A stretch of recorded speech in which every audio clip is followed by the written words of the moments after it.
Assalamualaikum.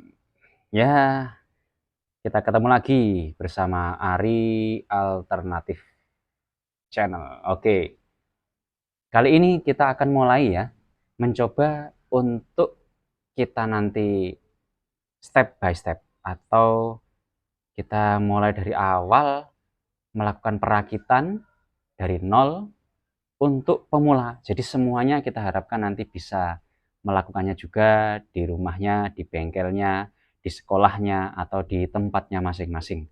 Yaitu bagaimana kita merakit sebuah pembangkit listrik tenaga surya atau PLTS ya. Nanti kita akan coba buat setidaknya 7 video. Dalam satu rangkaian 7 video, 7 part ya, 7 bagian.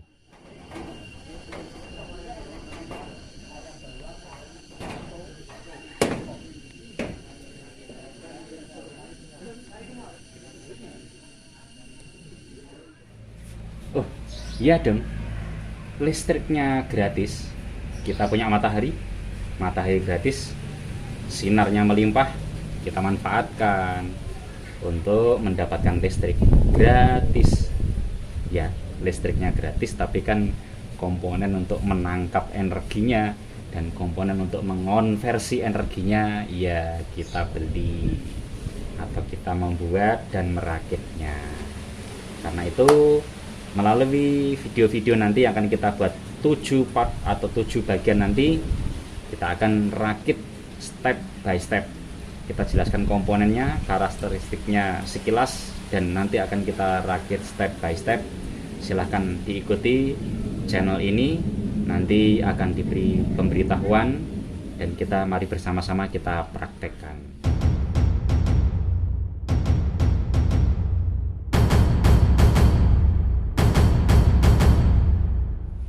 Baik, kita mulai dari komponen utama. Jadi sebenarnya untuk PLTS itu ada 3 komponen utama. Atau kalau dirinci nanti akan banyak sekali, tapi kita akan jabarkan menjadi 3 dulu yang utama. Yang pertama yaitu modul surya. Nah, seperti ini. Nanti kalau dirangkai menjadi panel surya, kalau dirangkai lebih banyak lagi menjadi array ya, begitu istilahnya ya. Karena untuk pemula biar mudahnya kita sebut saja sebagai modul surya atau orang-orang kan biasanya nyebutnya panel surya. Kalau ada yang istilah solar cell, nah itu sebenarnya kurang tepat karena namanya solar cell itu sel surya. Nah, hanya kecil satu bagian ini saja. Nah segini ini yang namanya sel surya atau satu kotak kecil ini namanya sel surya. Nah segini ini sel surya. Kalau sel surya dirangkai, banyak dirangkai namanya modul surya. Nah, modul surya dirangkai beberapa menjadi panel surya. Nah, begitu istilahnya atau penyebutan yang sebenarnya. Oke, kita mulai. Ini modul surya ya. Ada beberapa ukuran, tapi kalau pemula kita sarankan mulai dari yang kecil-kecil dulu karena anggaran mungkin juga bisa menyesuaikan, dicocokkan dengan kantongnya masing-masing. Nah, ini yang saya contohkan diantaranya mulai dari 1 WP. Ini 1 watt peak istilahnya kalau di dalam ukurannya modul surya itu ada namanya watt peak. Watt peak itu daya puncak ketika terik matahari yang cerah begitu ya. Akan mencapai 1 WP, 1 watt peak. Tapi ini kalau saya ukur sebenarnya nggak real sih, nggak real 1 watt peak. Ini keluarannya 5 volt. Kalau 1 watt peak kan harusnya 200 mA ya, 200 mA atau 0,2 kali 5 kan ketemu 1. Tapi ini dijemur terik matahari pun hanya ketemu maksimal 100 mA. Jadi sebenarnya ini hanya setengah watt peak ini sebenarnya. Cuma biasalah karena penjual biasanya atau produsen kadangkala membuat angka sensasional gitu. Kalau dengan modul seperti ini boleh untuk dicoba atau boleh untuk mainan. Atau memang kalau untuk pemula sekali boleh sih, walaupun ini hasilnya kecil sekali. Kalau dengan ini saja dijemur seharian nggak akan mungkin untuk mengisi HP ya. Kadang kalau orang-orang tuh pengennya beli yang murah, ini ya ini harganya hanya sekitar 20.000, maunya sih untuk bisa mengisi HP. Padahal kalau ini dijemur seharian pun kemudian dicopkan ke charger HP untuk mengisi smartphone kita. Dari pagi sampai sore dijemur mungkin sekitar 5 atau 6 hari nih, HP baru penuh ya baterainya. Keburu habis lagi nanti dipakai. Jadi nggak sesuai. Ini terlalu kecil, hanya untuk mainan ya. Sekali lagi hanya untuk mainan atau untuk LED-LED kecil saja. Kalau memang pengen hasil yang cukup ya ini nggak disarankan, terlalu kecil. Kemudian yang lebih besar lagi, ini mungkin yang cocok untuk pembelajar ini pakai 5 WP ya, 5 watt peak. Seukuran sekian ini cocok. Kalau 5 WP misalnya di Indonesia itu standarnya dikalikan 3, jadi perolehan listriknya dikalikan 3. Ingat, perolehan listrik dari modul surya itu dikalikan 3 dari WP atau watt peak yang tertera di spesifikasinya ya. Kalau ini 5 WP dikalikan 3, walaupun penyinaran itu dari pagi sampai sore ya, tapi kita pakai standar, para ahli bilang Indonesia aman itu dikalikan 3 dari spesifikasi watt peak-nya. Jadi 15 WH atau watt hour per hari. Nah, 15 WH per hari bisa nggak untuk ngecas HP? Bisa. Smartphone itu kalau yang kapasitas 5000 mAh itu dari kapasitas baterai 0 di HP-nya, di smartphone-nya sampai 100% itu butuh sekitar 30 WH. Saya pernah hitung ya. Jadi kalau ini dijemur sehari bisa untuk ngecas separuh HP ya. Sebesar ini baru separuh HP, separuh smartphone yang 5000 mAh. Tapi nggak apa-apa, sudah cukup. Kalau untuk lampu, misalkan lampu menyala 10 jam ya dibagi aja perolehan listrik per harinya 15 WH dibagi 10 berarti 1,5 watt. Lampu 1,5 watt bisa untuk 10 jam, bisa untuk semalam.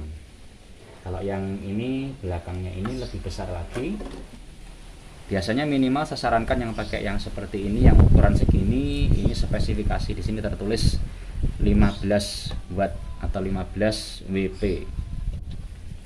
Nah, paling tidak kalau mau pakai lampu-lampu penerangan di taman atau di depan rumah atau di rumah atau di gubuk, minimal segini nih, minimal ukuran segini ya, sekitar 35 kali 30 cm lah, atau 38 kali 33 ini ya, minimal segini. Karena ini 15 WP, kalau dikalikan 3 ketemu 45 WH watt hour.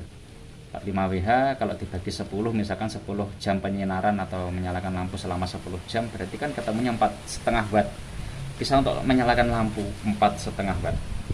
Nah, kadang-kala kan di toko-toko ada tuh, di pasar online, di orang-orang jualan itu promo di marketplace, sebesar ini bisa untuk menyalakan lampu 100 watt.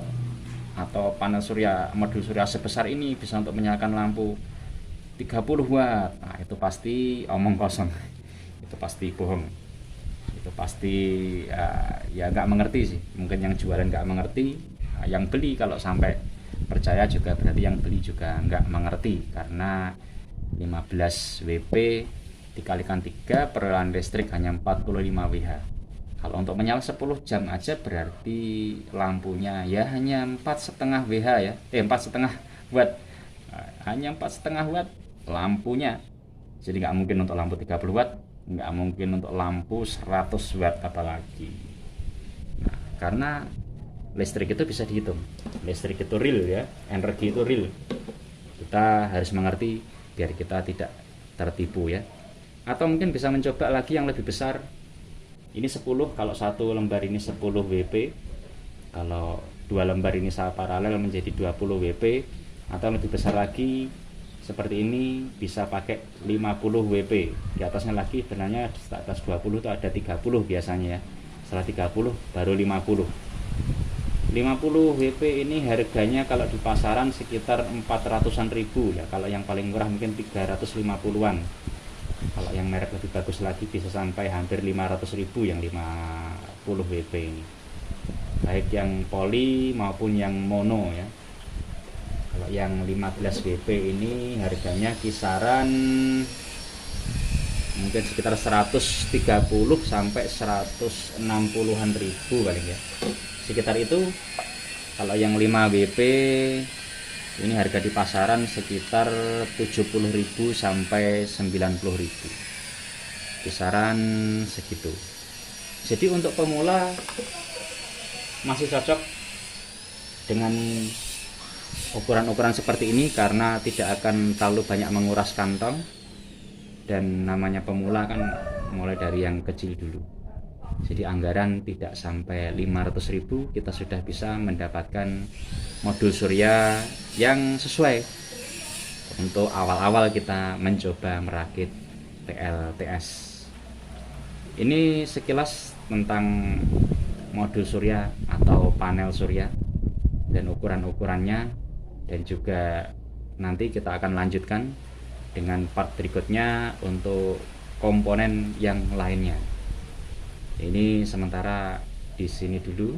Nanti kalau ada pertanyaan bisa silahkan ditulis aja komentar ya di video ini, atau mungkin nanti kalau pengen saran-saran yang lain ya silahkan, atau pelajaran-pelajaran berikutnya silahkan subscribe. Nanti kita akan tayangkan di video-video yang selanjutnya insya Allah. Semoga bermanfaat.